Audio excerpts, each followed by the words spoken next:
New at 10, we are taking an inside look in Milwaukee's coolest offices. They are some of the places people dream about working. Vince Vetrano shows us what makes them coveted companies. This was the fourth year that our partners at the Milwaukee Business Journal have been awarding the coolest office trophy. So our first stop was editor-in-chief Mark Cass to find out what made this year's finalists so cool.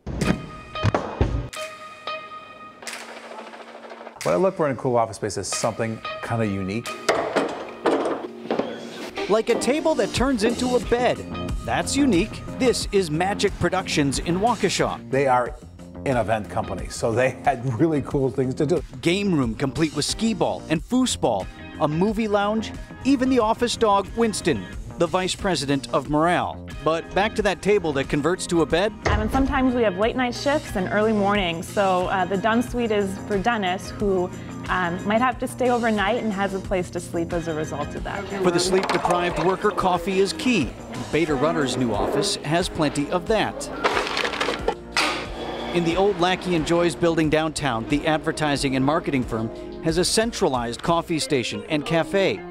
There's a grand staircase, floor-to-ceiling windows with a view of the Milwaukee River. Now it's more about open space and really the natural light. People love open space. They love places to sit. The river, fine place to dock your boat, and Beta Rudder has that too. We use the pontoon for our clients when they visit us. They're from all over the country, but we also have employee outings. We use it as prizes for certain contests we run. This is May 20th, 1904. But this year's winner is a century-old company in a century-old building. I think the first impression is the most important thing when you walk through the doorway. In the Menominee Valley, Zimmerman Architectural Studios creates quite the first impression. Just the 2 floors then, right? 2 floors. We have this mezzanine floor. Built for Milwaukee Gas Light Company, this was once a coal gasification plant. The building, now home to architects and engineers, was designed by famed architect Alexander Eschweiler. So you deliberately wanted a space that would speak to your employees? Absolutely. I think one of the comments I made is that it's sort of spiritual and inspiring, so I don't have to go to church if I come to work here.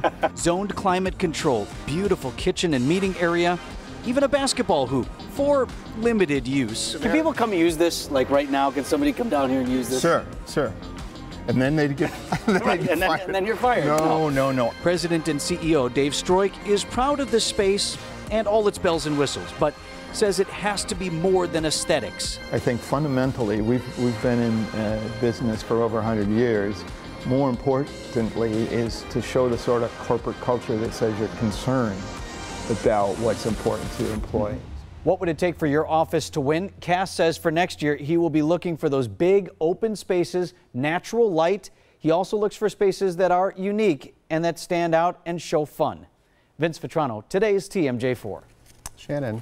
Yes. What do all those offices have in common that Windows! we don't have Windows. in our newsroom, Joe, Jeff? All right.